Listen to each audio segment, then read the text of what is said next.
Bismillahirrahmanirrahim, assalamu alaikum, chers amis.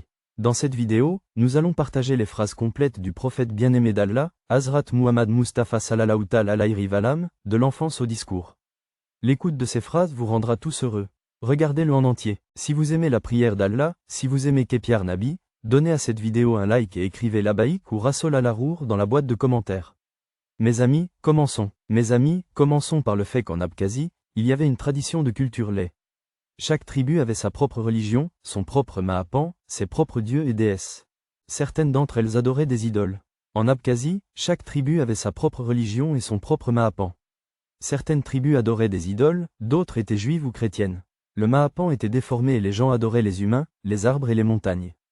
Il y avait de la violence et aucune sécurité. La vie et les biens des gens n'étaient pas garantis. Allah a choisi Muhammad Mustafa sallallahu alayhi wa sallam pour sortir le monde des ténèbres. Il en a fait son prophète et l'a envoyé dans ce monde. Mes amis, Urur sallallahu alayhi wa sallam est né le jeudi 5 juillet 50 071 après Jésus-Christ, à la Mecque. Immédiatement après ta naissance, ton grand-père, Abdul Muttalib, t'a pris dans le giron de Dieu et t'a emmené au Cap Sharif. Là, il a prié pour toi et t'a nommé Mohammed Po. Dans la joie de ta naissance, tu as été nommé Mohammed. Lorsque je lui ai demandé pourquoi on l'avait appelé Mohamed, ton grand-père m'a répondu qu'il voulait que son petit-fils soit influencé par l'islam et ta mère Syed Amin t'a appelé Ahmed. Mes amis, lorsque le prophète Hazrat Muhammad Mustafa sallallahu alayhi wa sallam est né, vous étiez déjà circoncis, vos yeux étaient couverts de colle et tout votre corps était pur. Votre grand-père Abdul Muttalib a trouvé son pénis circoncis et l'a mesuré. Mes amis, lorsque le prophète Hazrat Muhammad sallallahu alayhi wa sallam est né, vous étiez déjà circoncis et tout votre corps était pur. Votre grand-père Abdul Muttalib a trouvé son pénis circoncis et l'a mesuré. Il était très heureux et a dit que son petit-fils serait unique et glorieux. Non seulement cela, mais lorsque tu es né, toi sallallahu alayhi wa sallam, ton poing béni était également serré. Le doigt du martyr était levé vers le ciel, comme s'il confessait le refus de Dieu. Mes amis, lorsque le prophète Muhammad sallallahu alayhi wa sallam est né, la coutume voulait que les aînés envoient leurs enfants dans les villages pour qu'ils soient allaités, afin d'accroître la population. Le fait de vivre à l'air frais dans les villages les rendait plus sains. Selon lui, le climat des villages était plus propre et plus pluvieux que celui des lions. Cela explique pourquoi les villageois étaient en meilleure santé et plus gros. Amis, la même tradition indique également que le prophète Hazrat Muhammad sallallahu alayhi wa sallam a été emmené dans une région proche de la Mecque appelée Banila et a été remis à une femme nommée Halima. Halima était connue sous le nom de Halima Sadiya en raison de son habitude. Les livres d'histoire font clairement état de ces deux objectifs principaux. Tout d'abord, les gens envoyaient leurs enfants loin de la ville, à l'air frais de la campagne, pour qu'ils soient en bonne santé. Le second objectif est que les enfants puissent apprendre l'arabe en restant avec eux. Pour atteindre ces objectifs, les habitants des villes envoyaient leurs enfants dans les villages pour qu'ils y soient élevés. Halima, issue d'une famille très pauvre, accepta la responsabilité d'élever le prophète Muhammad, sur lui la paix, en pensant que si elle parvenait à l'élever pendant 2 ans, elle recevrait en retour une certaine richesse qui lui permettrait de mener une bonne vie. Mes amis, Hazrat Amin remit de la même manière son fils bien-aimé, le prophète Muhammad, sur lui la paix, à Halima. Halima prit le prophète Muhammad, sur lui la paix, sur ses genoux et, à partir de ce moment-là, la miséricorde et les bénédictions commencèrent à arriver dans la vie du prophète Muhammad, sur lui la paix. À cette époque, il y a eu une rupture dans la ville. La mère n'avait que 2 ans et l'enfant rencontrait sa famille tous les 6 mois. Selon cette tradition, après 6 mois, Halima se rendit également à la Mecque pour rencontrer la mère du prophète Hazrat Muhammad sallallahu alayhi wa sallam. Elle était accompagnée de son mari, Harish, et de son bébé. Le bébé pleurait de faim parce qu'Halima était très faible et qu'il y avait une pénurie de nourriture et d'eau. Halima était incapable de donner du lait au bébé, alors elle prit le prophète d'Allah, Hazrat Muhammad sallallahu alayhi wa sallam, et commença à lui donner du lait. Le prophète Hazrat Muhammad sallallahu alayhi wa sallam but le lait avec beaucoup d'appétit, et après l'avoir bu, il le donna à son bébé innocent. Halima était bouleversée. Elle demande ce qui s'est passé. Lorsqu'elle est arrivée à la Mecque, elle n'avait pas de lait, mais lorsque le Seigneur est entré dans son ventre, des bénédictions spéciales d'Allah ont commencé à arriver. Mes amis, après cela, Halima est allée voir sa ville, Harish, et elle. Et un chameau mince devint une partie du prophète Hazrat Muhammad sallallahu alayhi wa sallam. Ce chameau était venu de Banyal en direction de la Mecque. Il était très bon marché parce qu'il était très faible, et Halima elle-même venait d'une famille pauvre. Il n'avait rien à manger. Cependant, la situation s'était améliorée et le chameau de Halima était maintenant en tête du peloton. Les amis d'Halima en ont été témoins. J'ai reconnu la chamelle comme étant la même femelle que Halima avait achetée à bas prix à la Mecque. Ce chameau femelle se vendait rapidement. Les amis, en voyant ce mâle, les amis de Halima ont paniqué. Mes amis, je vous le dis, c'est le même chameau de la Mecque. Halima a commencé à dire que cette créature était entrée dans sa vie, et depuis, j'ai vécu une série de bénédictions et de miséricordes. 2 ans plus tard, l'accord pour élever l'enfant était sur le point d'être conclu. Halima avait donné une série de bonnes choses et de bénédictions dans sa vie au cours de ces 2 années.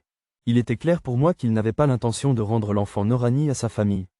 Cependant, selon la coutume, il était tenu de la rendre au bout de 2 ans. C'est précisément pour cette raison que, 2 ans plus tard, Halima donna naissance au prophète Hazrat Mohammed sallallahu alayhi wa sallam. Il partit avec elle pour la Mecque. À son arrivée à la Mecque, elle informa Hazrat Amin que l'enfant était vraiment béni et que sa vie avait été transformée par cette bénédiction.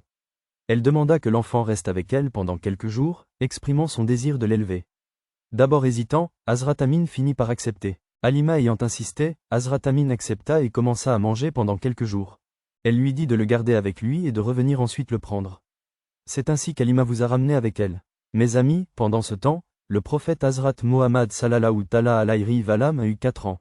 À l'âge de 4 ans, tu jouais avec des enfants à l'extérieur de la maison de dit Halima. Parmi eux se trouvait un fils issu du mariage de Halima, qui était le frère cadet du prophète Hazrat Mohammed. Il jouait quand tu es soudain tombé sur le poisson, changeant complètement la couleur de ton visage et de ta poitrine. Les livres d'histoire confirment que Hazrat Ibrahim alayhi salam a rencontré le prophète Hazrat Mohammed sallallahu alayhi wa sallam pour la première fois. Hazrat Ibrahim alayhi salam s'est alors approché de vous, vous a fait vous allonger sur le poisson et a enlevé votre signe. Cela signifie que votre cœur a été exposé et que je l'ai extrait et purifié avec de l'eau citronnée. J'ai retiré un petit pot incolore et j'ai déclaré que j'avais chassé la malédiction du diable. Je t'ai ensuite rendu ton cœur. Je l'ai gardé dans ton signe. En voyant cela, les garçons qui jouaient avec toi ont eu peur. Que t'est-il arrivé? Pourquoi ton visage est-il devenu si pâle? Ils coururent vers Di Halima et dirent que quelqu'un avait assassiné Mohamed. Di Halima a eu très peur et s'est inquiétée, et a commencé à dormir en pensant qu'après 2 ans. J'aurais dû remettre cet enfant à ma mère il y a 2 ans. Maintenant, comment vais-je faire face à elle? Di Halima s'est inquiétée lorsqu'elle t'a rejoint, sallallahu alayhi wa sallam. Elle a vu que la couleur de ton signe avait changé. Au bout d'un moment, tu as repris conscience. Voyant cela, Di Halima l'a pris et commença à la manger davantage. Je ne te garderai pas avec moi. Après cela, Halima atteignit la Mecque et remit le prophète Muhammad à Hazrat Amin. Mes amis, après cela, à l'âge de 4 ans, vous avez commencé à vivre avec votre mère Hazrat Amin. Mes amis, lorsque le prophète Hazrat Mohammed sallallahu alayhi wa sallam a eu 4 ans, vous êtes retourné à la Mecque et avez vécu avec votre mère Hazrat. Ensuite, vous avez vécu près de Mina. En 575 ou 50 076, alors que tu avais entre 5 et 6 ans, tu es parti pour Médine avec ta mère Hazrat, ton grand-père Abdul Muttalib et Hart. À Médine, 2 al-Azhar ont été envoyés pour vous. 2 al-Azhar ont été envoyés à ta recherche. Premièrement, ta tombe à Médine a été bénie. Deuxièmement, la maison maternelle de ton grand-père Abdul Muttalib se trouvait également à Médine. Le voyage jusqu'à cet endroit a duré 1 mois. Comme le voyage durait habituellement 1 mois, ton voyage a également duré 1 mois. Au bout d'1 mois, vous avez rebroussé chemin et vous vous dirigiez vers la Mecque. C'est alors que cette phrase est entrée dans votre vie. En voyant que votre grand-père Abdul Muttalib, le prophète d'Allah sallallahu alayhi wa sallam, a reçu un 2e grand coup dans son enfance même et Allah l'a mis dans un autre problème. Mes amis, ce qui s'est passé, c'est qu'après 1 mois, vous retourniez de Médine à la Mecque, et en chemin, la santé de votre femme, le docteur Hazrat Amin, s'est détériorée et elle est tombée gravement malade et après cela, elle est décédée à la Mecque. Il y a un endroit appelé Kebi al-Aba à Médine où Hazrat Amina a été enterrée. Vous êtes devenu orphelin à l'âge de 6 ans.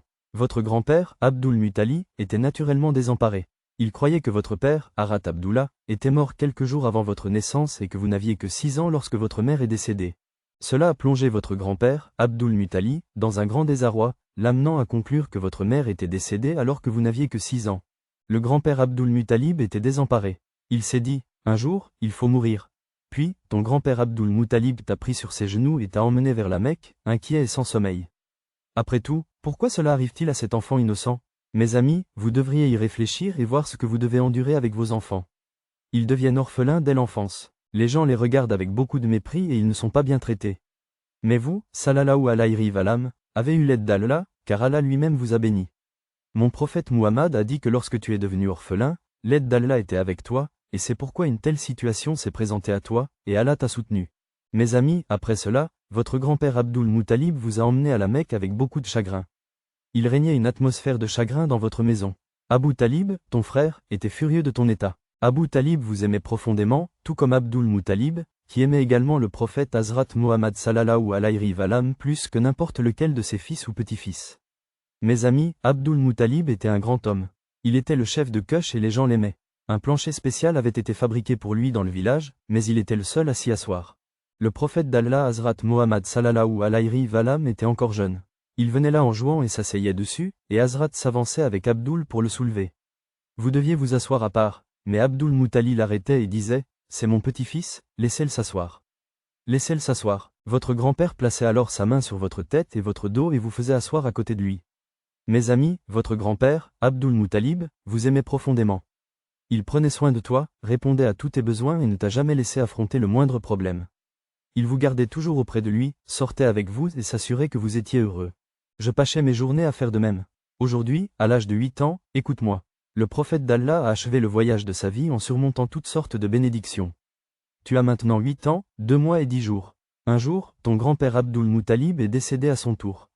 En mourant, il a confié votre éducation à Abu Talib. Mes amis, je vous demande ce qu'elle doit endurer en tant qu'enfant. Ni sa mère ni vous n'êtes à ses côtés. Un grand-père a aussi son soutien. Ensuite, Abu Talib prend la responsabilité de ton éducation. Il te soutient et te protège dans tous les domaines. Il te protège des ennemis et des épées et t'aide jusqu'à ton dernier souffle. Abu Talib n'était peut-être pas riche, mais il ne t'a jamais laissé te sentir démuni. Tout ce que tu souhaitais, tu l'obtenais toujours. Vous passiez vos journées avec de l'amour et des amis. Tu emmenais le prophète Hazrat Mohammed sallallahu alayhi wa sallam avec toi parce que le voyage était long. Abu Talib ne t'a jamais fait sentir le manque de quoi que ce soit.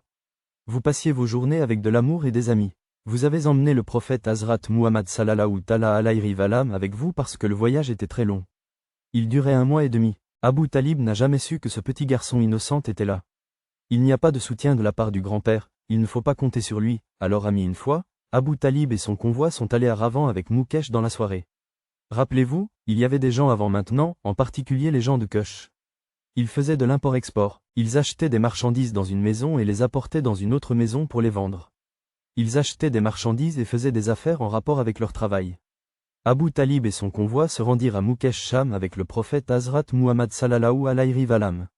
Le prophète lui fit monter un chameau femelle. Lorsque la caravane d'Abu Talib atteignit la frontière du pays de Cham, il faisait nuit. Ils y établirent leur campement afin de passer la nuit et de se débarrasser de leur fatigue.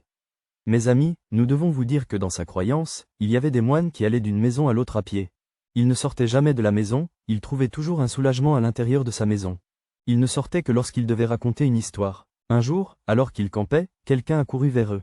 Il emmena le prophète, Hazrat Muhammad sallallahu alayhi wa sallam, et Abu Talib. Il leur dit que cet homme était venu en tant que chef du monde entier. Abu Talib fut déconcerté et demanda, « Comment sais-tu cela? Qui t'a dit que cet homme était le chef du monde entier ?» Raïb répondit, « Lorsque tu es venu de cette vallée à celle-ci, il n'y avait pas de pierre ici qui ne piquait pas. Après avoir vu cet homme, les pierres et la douleur ne blessent plus que ceux dont Allah a fait son prophète. » Il insista sur le fait que cet homme ne devait pas être amené au soir du pays car il y avait un danger de la part des Juifs. Il pourrait le tuer. Il dit qu'il portait cet homme de cette façon parce que le temps était venu pour lui de devenir un prophète dans la nuit et en Israël. Il portait cet homme de cette manière parce qu'il y avait une plume de pan de la prophétie attachée sur son dos comme un pan. Il la portait sur lui avec ce pan également. Ne les prenez pas au sérieux. Abu Talib avait foi dans le bouton de Raïm, qui est le sien. C'est vrai. Après cela, Abu Talib a renvoyé le prophète Muhammad à la Mecque avec l'aide de quelqu'un d'autre parce qu'il s'était rendu compte qu'il ne s'agissait pas d'une personne ordinaire, mais d'un homme spécial. Après cela, Abu Talib est devenu plus vigilant quant à votre éducation et à votre protection, et il a commencé à vous protéger de toutes les manières possibles. Mes amis, vous pouvez constater l'honnêteté et la sincérité du prophète Hazrat Mohammed sallallahu alayhi wa sallam. Une fois, Hazrat Qadi Rashi Allah Ta'ala vous a donné sa richesse et vous a envoyé en voyage le soir, accompagné d'un de ses esclaves. Les efforts d'Allah ont payé, et il y a eu beaucoup de profit dans le commerce. Mazira, l'esclave de Hazrat Qadi, loua votre intégrité et votre compassion. Cela impressionna tellement Hazrat Qadi qu'elle se tourna vers vous, sallallahu alayhi, et vous demanda de l'épouser. Mes amis, Hazrat Qadi Rahi Allah Ta'ala est maintenant une femme d'affaires prospère. Elle avait l'habitude de distribuer les revenus de son commerce aux pauvres, aux orphelins, aux veuves et aux malades. Elle prenait également en charge les frais de mariage de nombreuses jeunes filles pauvres. Hazrat Qadi Rahi Allah Ta'ala a ainsi apporté une contribution considérable à l'histoire de l'islam et à l'histoire du monde entier. Elle aidait de manière désintéressée les pauvres en leur donnant de la nourriture et des vêtements. Elle ne croyait pas aux idoles et ne les adorait pas. Chers amis, nous devons souligner que Hazrat Qadi était la fille d'un prophète. Elle s'est mariée 2 fois avant d'épouser Mohammed, et elle a eu des fils et des filles avant lui. Cependant, tous deux étaient originaires de la même ville et étaient décédés. Il a d'abord épousé Abual, qui avait 2 filles. Après la mort d'Abual, il épousa Arth al-Din en seconde noces et eut une fille. Malheureusement, celle-ci est également décédée au bout de quelques années. Elle est redevenue veuve. Par la suite, d'importants dirigeants proposèrent à Khadi de se marier, mais elle refusa. Allah la guida alors vers le prophète Mohammed. Voyant l'honnêteté et le long voyage du prophète Hazrat Mohammed sallallahu alayhi wa sallam, Khadi envoya le message du troisième mariage au prophète Mohammed par l'intermédiaire de l'une de ses amies spéciales, qui s'appelait Nafiz.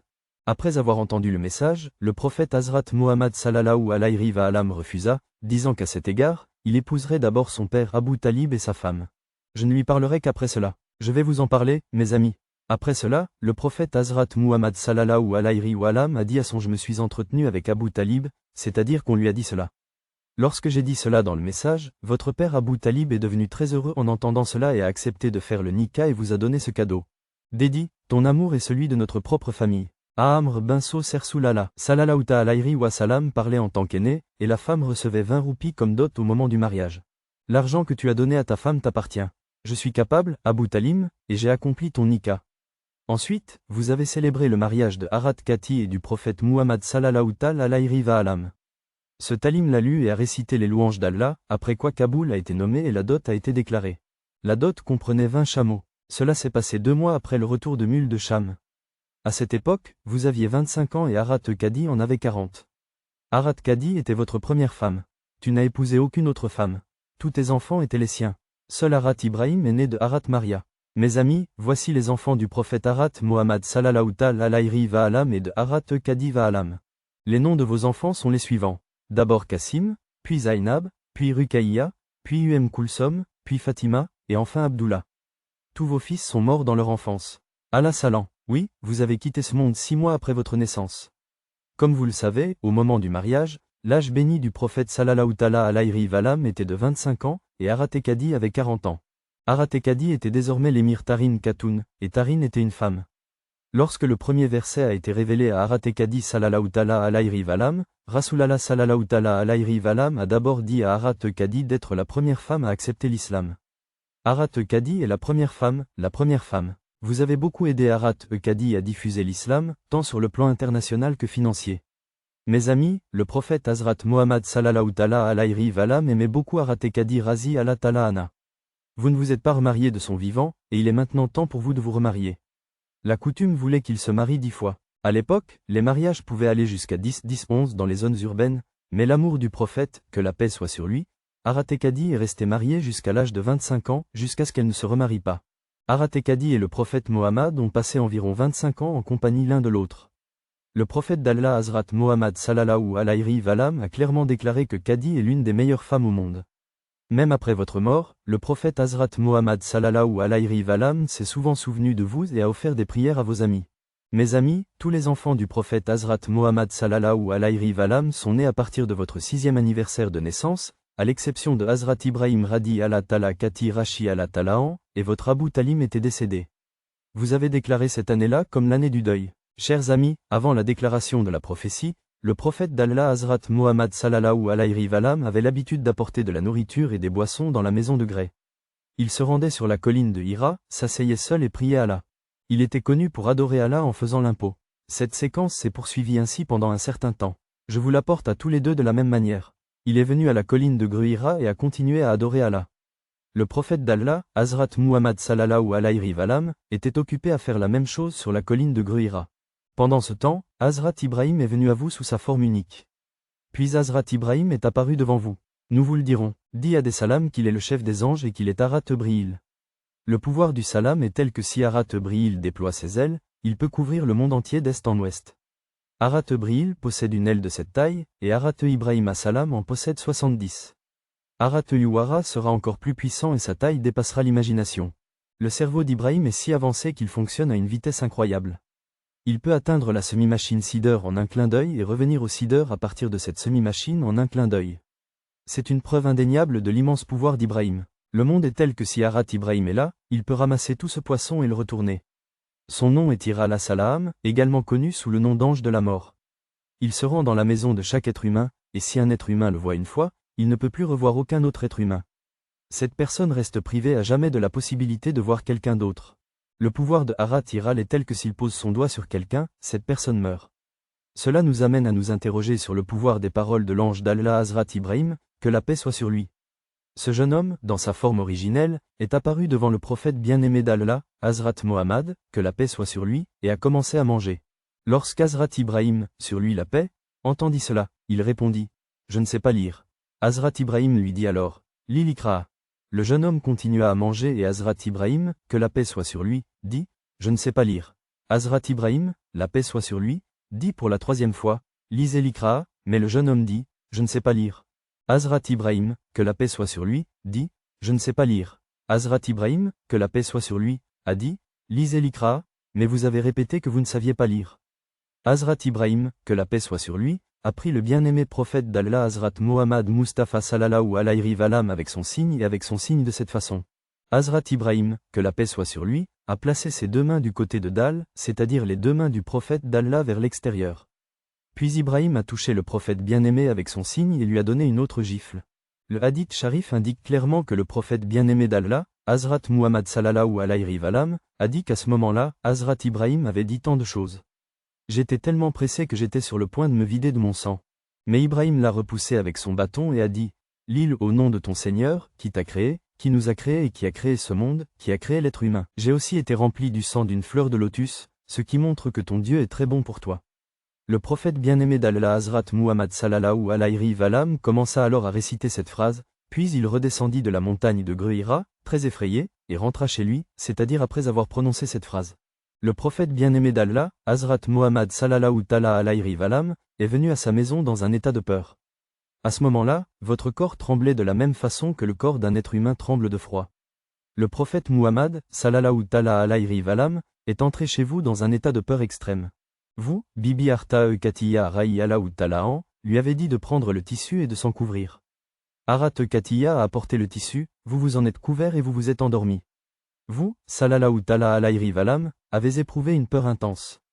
Vous, Bibi Arta Kadiya Ra'i Allahu Tala'an, êtes venu chez vous très effrayé. Vous avez dit, prends le tissu et couvre-toi avec. Arat Kadiya a apporté le tissu, vous vous en êtes couvert et vous vous êtes endormi. Après cela, des signes de peur ont commencé à apparaître sur votre sallallahu alayhi wa sallam. Vous avez raconté ces incidents à votre épouse, Arat Kadiya Ra'i Allahu Tala'an. Vous lui avez raconté tout ce qui vous était arrivé sur la colline de Gruhira devant Arat Kadiya. Arat Kadiya a répondu, il ne peut s'agir d'un acte diabolique, car tu as toujours aidé les pauvres, soutenu les mariages et vaincu ces équipes. Faites attention, vous avez toujours aidé les démunis, donc Allah ne vous fera jamais de mal. Allah ne vous détruira jamais. Arat Kadiya emmena ensuite le prophète bien-aimé d'Allah, Hazrat Muhammad sallallahu alayhi wa sallam, avec elle chez son frère Arat. À cette époque, les Juifs étaient incontestablement de grands érudits. Auparavant, ils étaient des adorateurs d'idoles en Orient, mais ils étaient très instruits. C'est pourquoi, plus tard, ils ont accepté cette religion, puis ils ont également accepté Allah et Inel. Ils étaient de très grands érudits à cette époque. C'est pourquoi Arat Kadiya a emmené le prophète bien-aimé d'Allah, Hazrat Muhammad sallallahu alayhi wa sallam, avec eux chez son frère Arat et a raconté toute la phrase à Hazrat Barak ibn Nefil. On lui fit porter un foulard dans sa vieillesse, c'est-à-dire qu'il n'était pas capable de voir à cette époque. Lorsqu'il entendit parler de l'état du prophète d'Allah Hazrat Muhammad sallallahu alayhi wa sallam, il demanda ce qui lui était arrivé.